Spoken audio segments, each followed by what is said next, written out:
Hello and welcome to study 24 HR। तो स्वागत है आप सभी का हमारे रीजनिंग के एक नए सेशन में, जिसमें हम लोग डिस्कस कर रहे हैं प्रॉब्लम्स बेस्ड ऑन एजेस। यानी कि जी हाँ, जो एजेस से रिलेटेड जो प्रॉब्लम्स होती हैं, क्वेश्चंस होती हैं, उनको हम सॉल्व कर रहे हैं। ठीक है। तो इससे पहले आप कंफ्यूज हो कि भाई ये तो मैथमेटिक्स का चैप्टर है, इसमें सर क्यों पढ़ा रहे हैं, तो ऐसा नहीं है। ये रीजनिंग के साथ साथ मैथमेटिक्स का भी चैप्टर है, दोनों ही जगह पे पाया जाता है। ठीक है, रीजनिंग में वाइडली इसको यूज किया जाता है। तो बहुत ध्यान से पढ़ने की ज़रूरत है इस चैप्टर को, क्योंकि जहाँ एक तरफ रीजनिंग का एक चैप्टर आपका तैयार होता है, इसी के साथ साथ मैथमेटिक्स का भी एक चैप्टर आपका तैयार होता है। ठीक है, तो बहुत सारी प्रैक्टिस हमने इसमें ऑलरेडी करके रखी है। अब हम चलेंगे अपने टाइप 2 क्वेश्चन की तरफ, जिनको हम बोलते हैं मॉडरेट लेवल क्वेश्चन, है ना, हार्ड लेवल क्वेश्चन। सारे क्वेश्चंस को करेंगे, और अब हम ऐसे क्वेश्चंस को करेंगे जो बड़े लेवल के एग्जाम्स में पूछे गए। ठीक है, तो चलिए शुरू करते हैं। एग्ज़ाम रिलेटेड जो क्वेश्चन है उनको, प्रीवियस क्वेश्चन है उनको लगाते हैं। तो हमारा जो नेक्स्ट क्वेश्चन है वो यूपीएससी में पूछा गया है, सिविल सर्विस में, आईएएस में। सीसेट का पेपर होता है, 2019 में पूछा गया है। ठीक है, और क्वेश्चन कुछ इस तरह है। In 2002 Meenu's as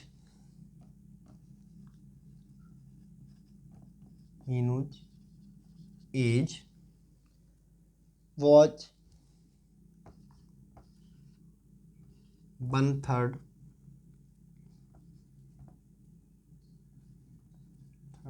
of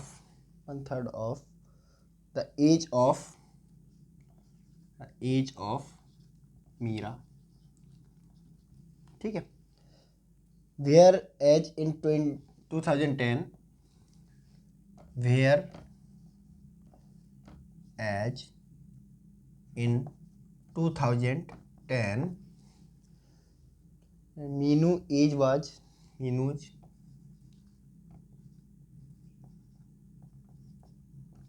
age was half of the age of Meera. Half of the age of Meera. Okay, ठीक है। What is Meenu year of birth? What is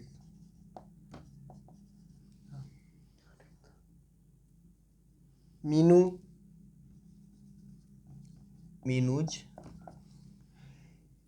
year of birth?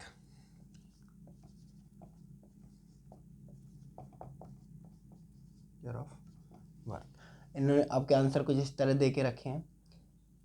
1992, B 1994, 1996, 1996, D दे के रखा है 1998।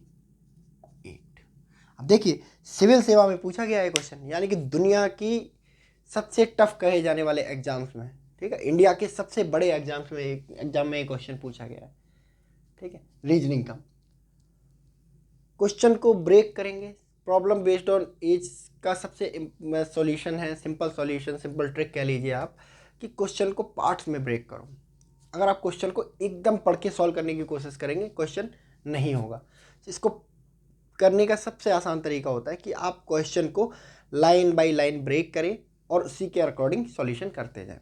तो समझते हैं question में क्या कहना चाह रहा है कि भाई 2002 में मीनू की एज थी 1/3 किसकी, मीरा की एज की। ठीक है, where age in 2010 Meenu's age was half of the age of Meera, यानी कि 2010 में मीनू की एज कितनी हो गई, हाफ हो गई मीरा की एज की। ठीक है, मीनू का जो है ईयर ऑफ बर्थ हमें निकालना है। ठीक है, चलो नेक्स्ट। तो मान लिया मैंने कि जो मीरा की एज है, सॉल्यूशन अगर इसका करें तो लेट अस कंसीडर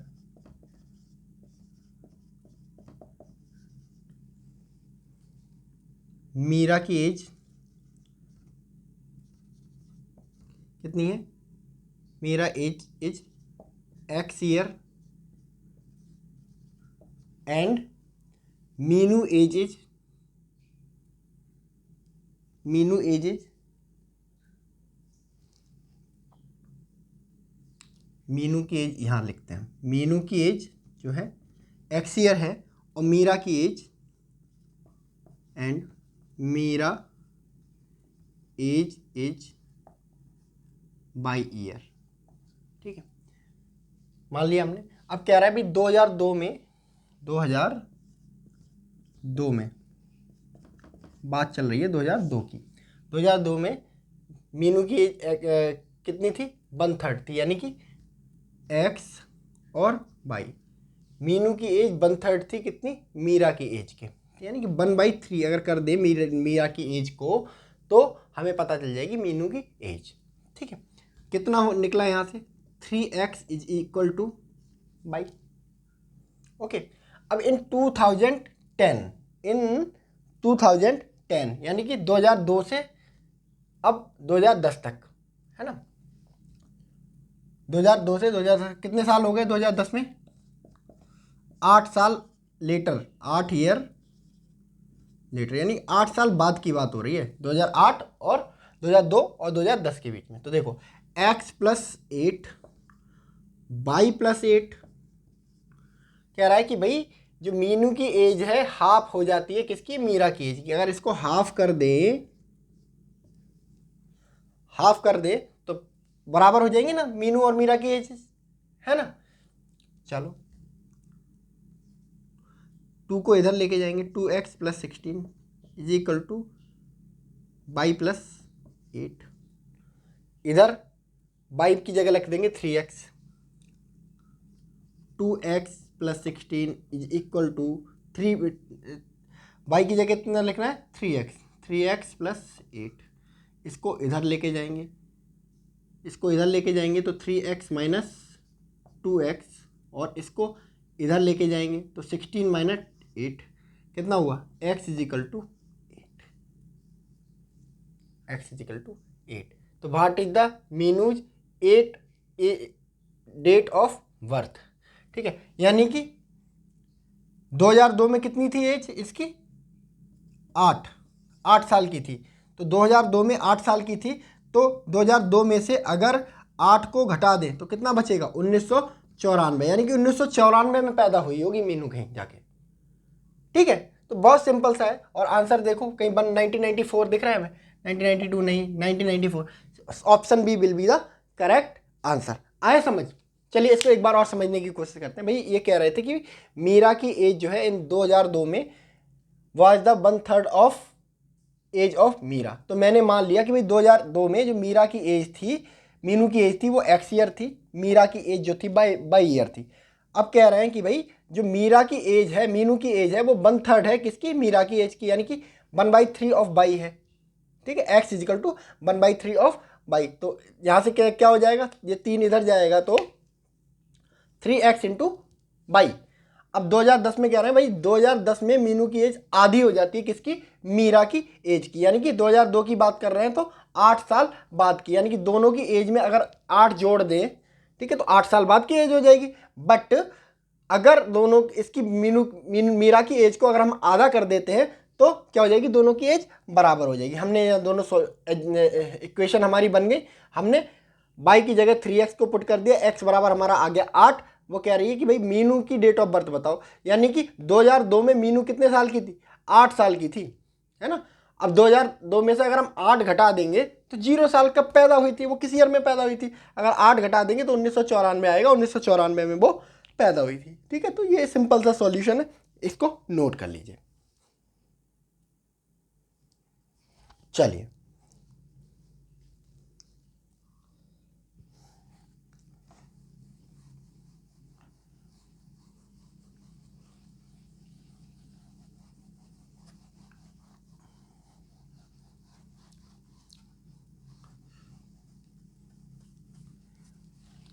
अभी जो क्वेश्चन कर रहे थे, देखो हमने प्रीवियस जितने भी क्वेश्चन किए हैं, है ना, तो आप देखिए इन क्वेश्चंस में एसएससी सीजीएल में भी क्वेश्चन पूछा गया जो हमने किया प्रीवियस ईयर 2018 में। इसके अलावा आरआरबी, एनटी, पीसी 2018 में, कैट 2020 में पूछा गया है। एंड एक क्वेश्चन का वेस्ट बंगाल पीसीएस 2018, वेस्ट बंगाल पीसीएस 2018 में पूछा गया। इसके अलावा यूपीएससी में भी सवाल यहाँ से पूछ लिया गया। ये जो क्वेश्चन था 2019 में यूपीएससी में पूछा गया। तो अब आप देखिए, सबसे छोटा एग्जाम अगर हम इसको माने रेलवे एनटीपीसी, आरआरबी एनटीपीसी को, और सबसे बड़ा एग्जाम दुनिया का यूपीएससी, यानी कि कुल मिला के ये चैप्टर की इंपॉर्टेंस समझिए आप, है ना। ये चैप्टर दुनिया के सबसे छोटे एग्जाम, छोटे लेवल के एग्जाम से दुनिया के सबसे बड़े एग्जाम में पूछा जाता है। इंडिया के सबसे छोटे एग्जाम से इंडिया के सबसे बड़े एग्जाम में पूछा जाता है। तो आप इस चैप्टर की जो ना इंपॉर्टेंस समझिए। तो हमें आप इस चैप्टर की जो इंपॉर्टेंस समझ के ध्यान रखिए कि आपको इसको कितने अच्छे से तैयार करिए। एक क्वेश्चन पूछा जाएगा, सिर्फ और सिर्फ एक क्वेश्चन पूछा जाएगा आपसे, ठीक है। तो आपकी प्रैक्टिस इतनी होनी चाहिए। एक बार आपका हाथ सेट हो गया, आपने इतनी प्रैक्टिस कर ली, मालूम आपने, ज़्यादा नहीं डिमांड कर रहा हूँ मैं आपसे, कह रहा हूँ ज़्यादा नहीं, सिर्फ 50 क्वेश्चन की प्रैक्टिस करनी है आपको। और अगर आपने 50 क्वेश्चन की प्रैक्टिस कर ली, दुनिया का कोई भी क्वेश्चन एज से रिलेटेड आपसे बचेगा नहीं, आपसे छूटेगा नहीं, ठीक है। चलिए और प्रैक्टिस करते हैं हम लोग।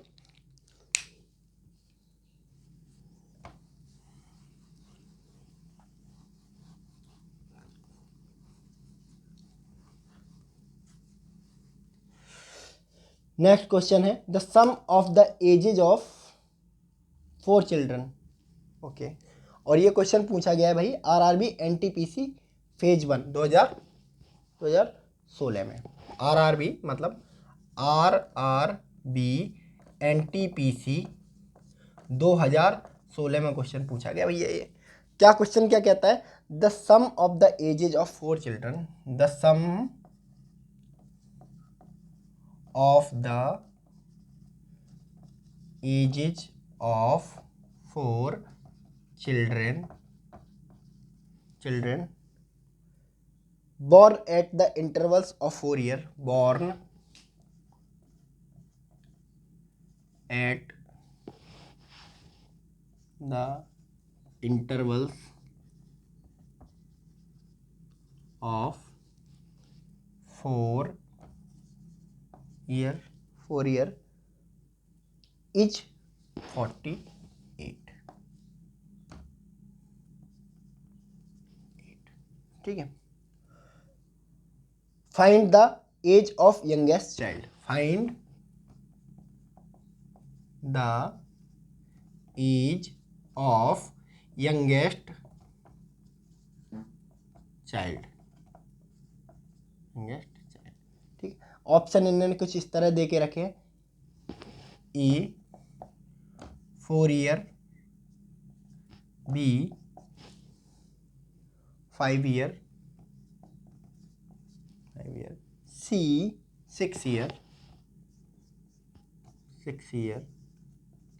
और 7 डी 7 ईयर, ठीक है, 7 ईयर, ठीक है। अब इसको सॉल्व करने की कोशिश करते हैं। एनटीपीसी में कहा गया है, इनका कहने का मतलब ये है कि भैया 4 बच्चे हैं, उनकी आयु का योग, 4 बच्चे हैं उनकी आयु का योग। मान लिया मैंने आपकी कन्वीनियंस के लिए 4 बच्चे हैं, ए बी सी डी, 4 बच्चे मान लिए, ठीक है। अब मैंने मान लिया कि भाई ए सबसे बड़ा है, डी सबसे छोटा है। तो मान लिया मैंने डी की एज जो है एक्स है। अब कह रहा है कि भाई बॉर्न एट 4 साल, इनमें 4 साल का अंतर है, यानी कि जो ये सबसे बड़ा छोटा है सबसे बड़ा है, ठीक है, इनके बीच में 4 साल का डिफरेंस होगा, यानी कि सी कितना बड़ा होगा, 4 साल बड़ा होगा, ठीक है। डी कितना बड़ा होगा, फिर डी कितना बड़ा हो जाएगा, एक्स में कितना जोड़ दें 8, 4 साल इससे बड़ा, 4 साल इससे बड़ा, यानी कि 8 साल बड़ा हो जाएगा डी से। और ए से कितना बड़ा होगा, अगर एक्स में x + 8 में फिर हमें 4 जोड़ देना भाई 12, है ना। डी की एज मैंने मान ली भाई सबसे छोटा है x ईयर है, तो सी की कितनी हो जाएगी x + 4, यानी 4 साल बड़ा होगा, 4 साल बड़ा होगा, है ना। तो x + 4, और बी की एज कितनी है, बी की एज सी से 4 साल ज़्यादा है, तो x + 4 में अगर हम 4 जोड़ दें तो x + 8 आ जाएगा। है ना। ऐसे ही एक ए सबसे बड़ा है, बी से बड़ा है कितने साल, 4 साल, यानी कि x+8 में अगर हमने 4 जोड़ दिया तो x+12 आ गया कि नहीं आ गया, ठीक है। तो ये भाई आ गई चारों एज, चारों की एज। अब कह रहा है कि इनकी एज का जो सम है ना वो कितना है, 48 साल है, यानी कि a plus b plus c plus d की एज का सम है 48 साल, ठीक है। अब रख दो सबकी वैल्यू, एक्स की वैल्यू, ए की वैल्यू कितनी है, x+12 और बी की वैल्यू कितनी है, x+8 और सी की वैल्यू कितनी है, x+4 और डी की वैल्यू कितनी है, x इज इक्वल टू 48 साल, ठीक है। अब एक्स एक्स को जोड़ लो पहले, 1x 2x 3x 4x, यानी 4x प्लस 12 प्लस 8 प्लस 4, ठीक है। अंक अंक एक तरफ कर देंगे, नंबर नंबर एक तरफ, इज इक्वल टू 48। अब इन नंबरों को जोड़ लो, 4x प्लस 12 और 8 20, 20 और 4 24 इज इक्वल टू 48। अब इसको क्या ले जाएंगे, इधर ले जाएंगे, 48 माइनस 24, यानी कि कितना बचेगा, 48 में 24 गया तो 24 बचेगा, है। 4x इज इक्वल टू 24 हो गया, है ना। x को इधर लेके गए 24 बाई 4 छिंग 24, यानी कि कितनी आ गई, x की वैल्यू आ गई 6। और क्या पूछ रहा है, find the age of youngest child, यानी कि सबसे छोटे बच्चे की एज बताओ। सबसे छोटे बच्चे की एज कितनी है, x, और x की वैल्यू कितनी है, 6, यानी कि सबसे छोटे बच्चे की जो एज होगी वो होगी 6 साल। ऑप्शन में देखो, A 4 ईयर नहीं, B 5 ईयर नहीं, C 6 year, yes this will be the answer, okay, ठीक है। कुछ नहीं है, क्वेश्चन को बस ब्रेक करना है और क्वेश्चन आपसे हो जाएगा बहुत इजीली, ठीक है। चलिए इसको नोट कर लीजिए।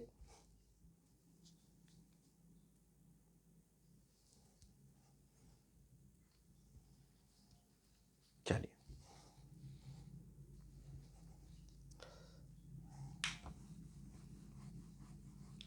जरा जरा से क्वेश्चन पूछे जाते हैं, देखो एनटीपीसी में पूछा गया है, केवल थोड़ा सा दिमाग लगाना है, क्वेश्चन को ब्रेक करोगे कोई क्वेश्चन नहीं गलत होगा आपसे। और जहां आपने एक बार में क्वेश्चन को पढ़ के एक बार में अटेम्प्ट करने की कोशिश की, क्वेश्चन आपका गलत हो जाएगा, ठीक है। चलिए नेक्स्ट क्वेश्चन की तरफ बढ़ते हैं। अब भैया ये क्वेश्चन पूछा गया है, SSC CHSL, SSC CHSL DEO and LDC, तीन जगह क्वेश्चन पूछा गया, बताओ कब पूछा गया है, 2015 में पूछा गया है, ठीक है। आप रेंज देखो बस इस टॉपिक की, हर फील्ड में हर एग्जाम से इससे सवाल पूछे गए होंगे, ठीक है। चलिए क्या है ये सवाल, the sum of ages of mother, the sum of ages of mother,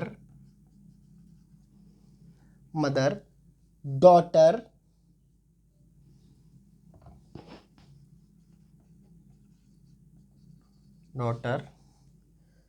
and son is 87 year, okay. अब कह रहे हैं भाई साहब ये कि what will be the sum of their ages after 8 year, what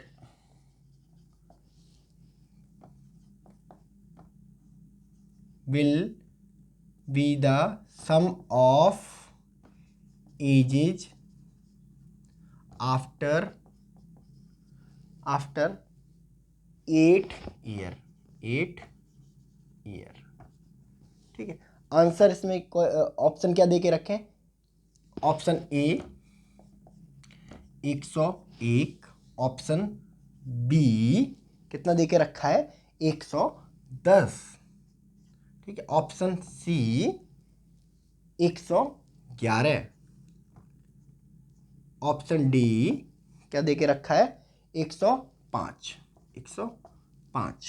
ठीक है। चलिए इस क्वेश्चन को सॉल्व करने की कोशिश करते हैं। क्या हिंदी में इनका मतलब क्या है, sum of ages of mother son daughter and son is 87 year, यानी कि एक माता और एक बेटी और बेटा, इन तीनों की जो एज है उसका जो सम है वो है 87 ईयर। मान लो मदर की age, let us consider the age of mother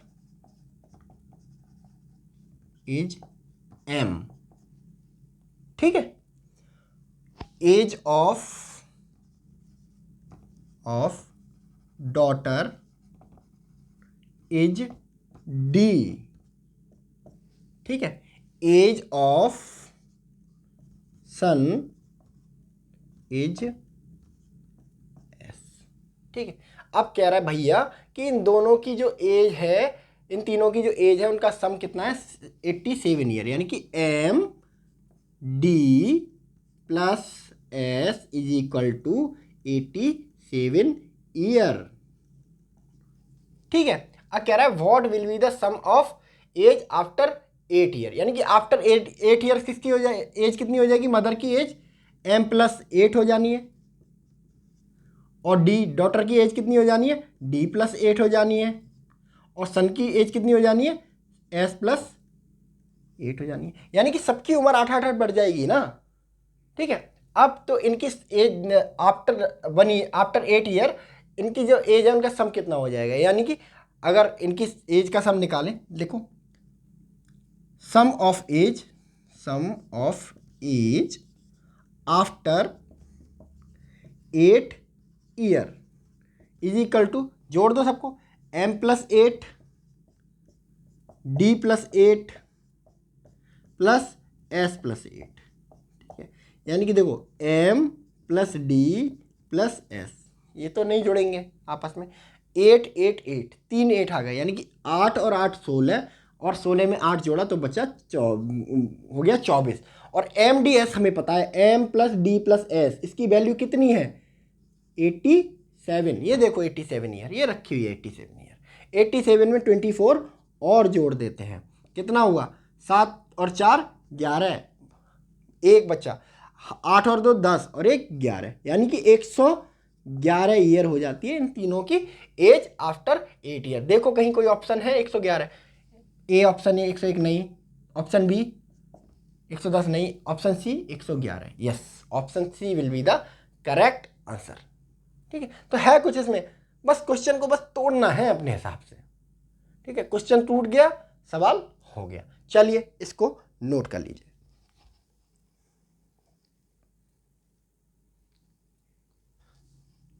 चलिए next,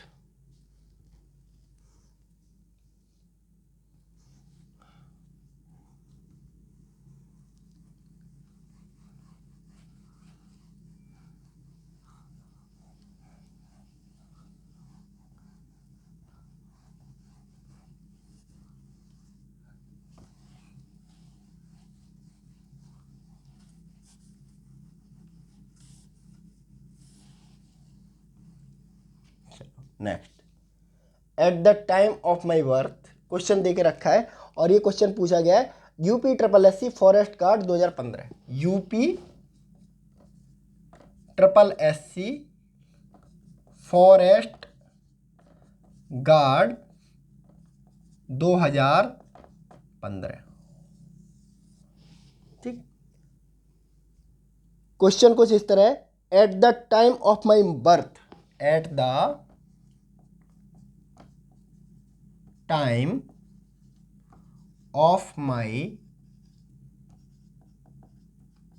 birth, okay, my mother age was 23, my mother age was 23, ठीक है। चलो 23 ईयर है ना, after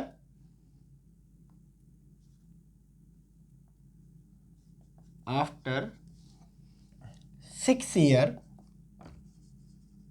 after 6 year my sister was born, my sister was born, okay, my sister was born.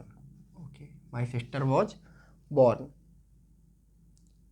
At that time, okay, at that time,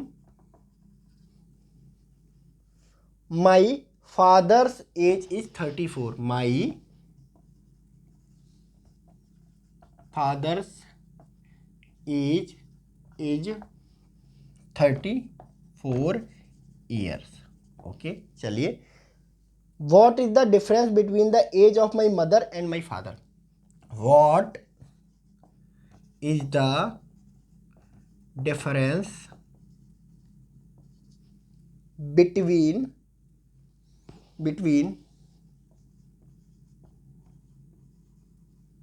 the ages of my father and my mother? Option इन्होंने दे के रखा है कि भाई, option A दे के रखा है 5 ईयर, है ना। ऑप्शन बी दे के रखा है 6 ईयर, ऑप्शन बी दे के रखा है 6 ईयर, ठीक है। एंड ऑप्शन सी दे के रखा है 8 ईयर, ऑप्शन सी दे के रखा है 8 ईयर, है ना।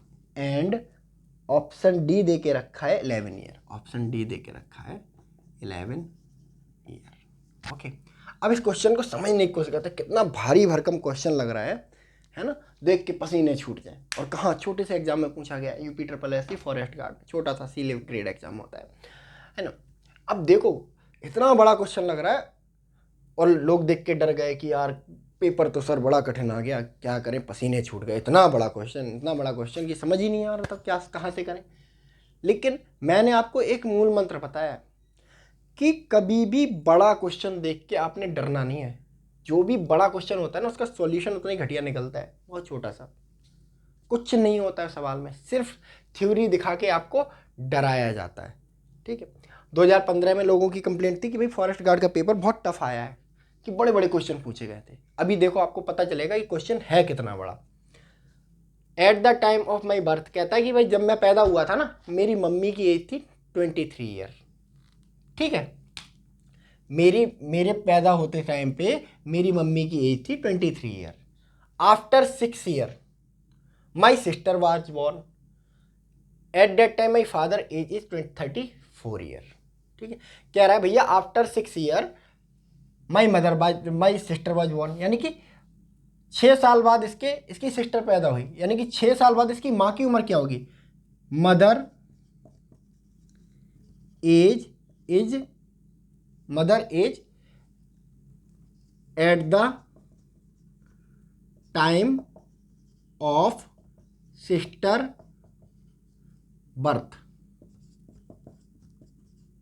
मेरे पैदा होने के टाइम पे 23 साल थी, यानी कि 23 साल थी। 6 साल बाद मेरी बहन पैदा हुई, तो मेरी बहन जब पैदा हो रही थी तो मेरी माँ की एज कितनी थी? 6 और जोड़ दो 23 में, कितना हुआ? 29 साल की थी मेरी माता, 29 साल की थी मेरी माँ। एंड जब सिस्टर पैदा हुई थी at that time my father age is 34 year, यानी कि माई फादर एज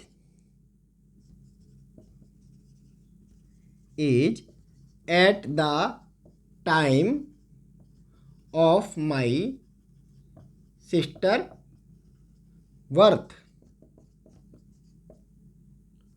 34 ईयर, 34 साल के थे। 34 साल के थे पापा और 29 साल की थी mummy.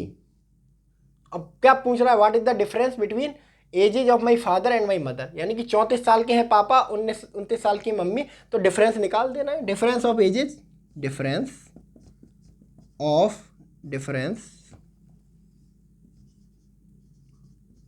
Of age of father and mother, 34 minus 29, कितना बचा? 4 एंड 5 ईयर, 5 ईयर का डिफरेंस है। देखो कहीं आप ऑप्शन मिल रहा है? ये देखो पहला ऑप्शन रखा हुआ है, कितना टफ क्वेश्चन था ये? ज़्यादा टफ था क्या? सिंगल, ये तो आपको बताने के लिए डिस्क्रिप्टिव किया है, वरना इस क्वेश्चन को करने के लिए लिखने की भी जरूरत नहीं है ना। Eight the time of my birth, है ना, माई मदर वाज 23 ईयर, मेरी मम्मी की एज 23 साल थी, है ना। जब मेरी सिस्टर पैदा हुई 6 साल बाद, तो 6 साल बाद मेरी मम्मी की एज कितनी होगी? जब मेरी बहन पैदा हुई थी 29 साल, और जब मेरी बहन पैदा हुई मेरे पापा की एज 34 साल थी, यानी कि 34 साल पापा की एज, 29 साल मम्मी की एज, दोनों की एज में डिफरेंस कितना हुआ? 34 माइनस 29, 5 साल। कोई पेन पेपर यूज किया मैंने इसके लिए? ठीक है, खाम खा बहुत सारे बंदे इस पेपर को छोड़ के आ गए कि पेपर बहुत टफ था।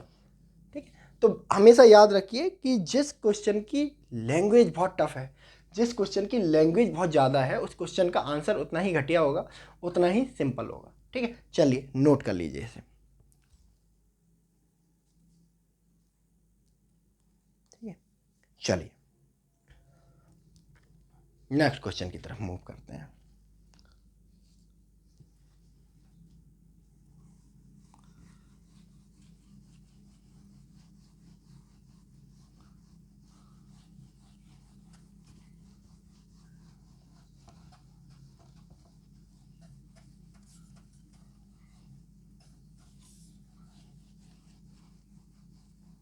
चलिए नेक्स्ट जो क्वेश्चन है वो पूछा गया है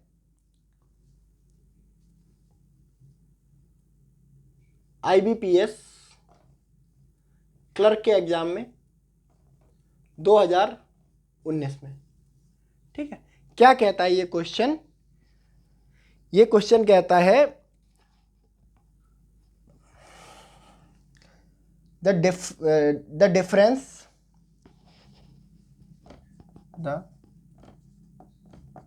difference of the ages of Ankit and Ravi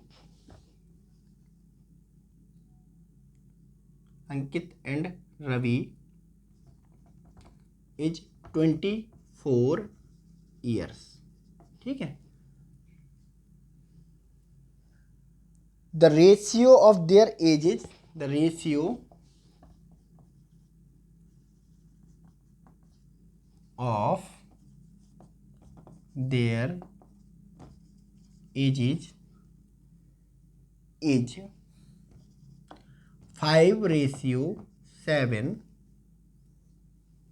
ठीक है, 5:7. Find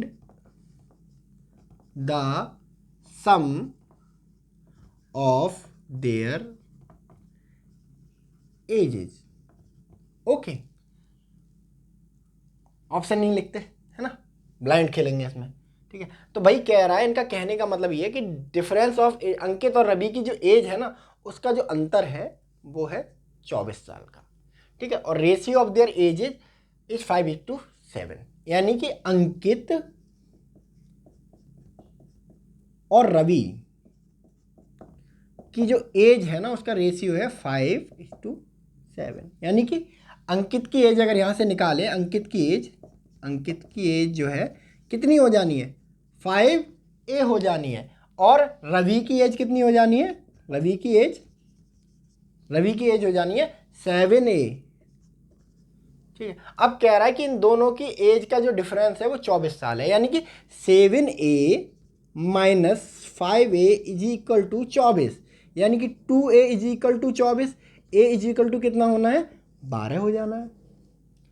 अब कह रहा है कि find the sum of their ages, यानी कि दोनों की एज निकालें। अंकित की एज कितनी है? 5A, यानी कि A की वैल्यू कितनी? 5 इंटू A, ऐसे ही तो होगा ना कुछ, है ना। तो 5 इंटू 12, यानी कि 60 साल का है अंकित, है ना, और 7 इंटू A, यानी कि 7 इंटू 12, 12 सत्ते 84। कह रहा है भाई सम निकालना है इन दोनों की एज का, यानी कि sum of ages of Ankit and Ravi is equal to 60 plus 84।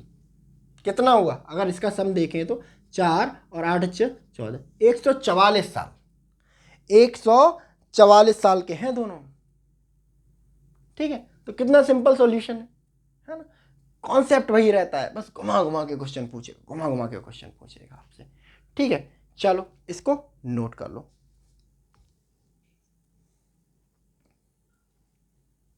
ठीक है, चलिए एक क्वेश्चन और करते हैं।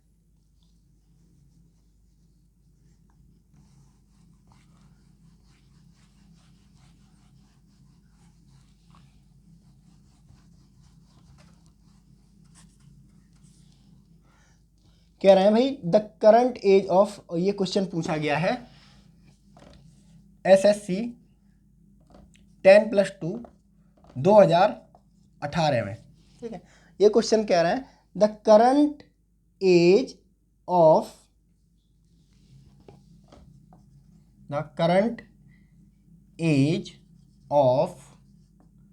रश्मि, current age of Rashmi is 4 times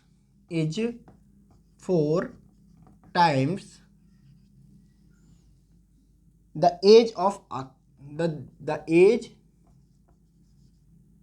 of Shubham. ठीक है, Shubham 10 year later from now, 10 year later from now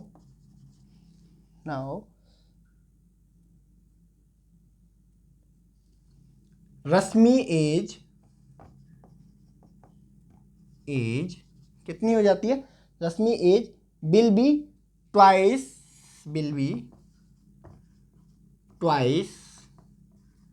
the age of Shubham. Okay, what will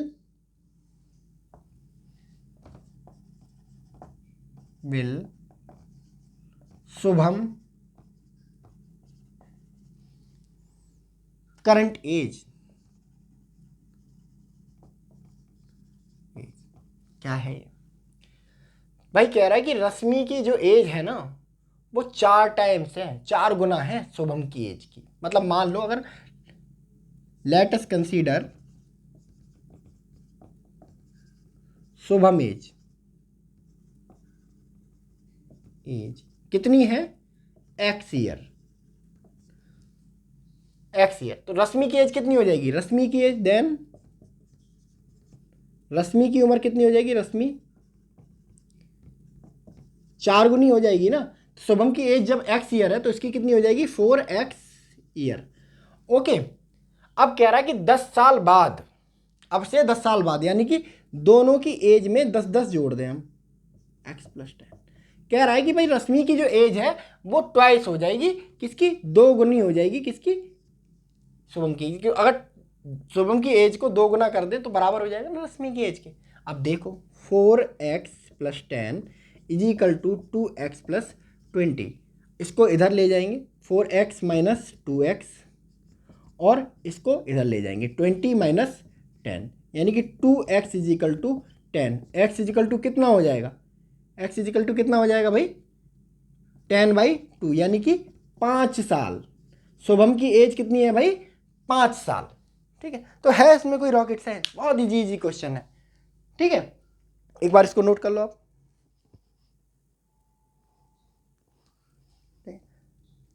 तो ये बहुत सिंपल, बहुत ज़्यादा हार्ड लेवल के क्वेश्चन नहीं पूछे जाते हैं। मैंने आपको SSC 10+2 रेलवे ग्रुप C से लेके UPSC तक के क्वेश्चन करके बताए। बताओ कोई क्वेश्चन आपको टफ लगा हो इसमें? तो सिंपल क्वेश्चन पूछे जाते हैं। बस 50 क्वेश्चन की आपको प्रैक्टिस करनी है और आपका जो एग्जाम में क्वेश्चन ठीक हो जाएगा। सिर्फ एक क्वेश्चन पूछा जाना है, ये नहीं कि भाई एक गलत हो जाएगा दूसरा कर लेंगे। सिर्फ एक क्वेश्चन पूछा जाना है सांस से रिलेटेड, तो इसकी अच्छे से प्रिपरेशन आप लोग करके जाएंगे। ठीक है, तो प्रॉब्लम रिलेटेड जो होती है एजेस से, उसमें रीजनिंग में सिर्फ ऐसे ही क्वेश्चन पूछे जाते हैं, इतने ही क्वेश्चन पूछे जाते हैं।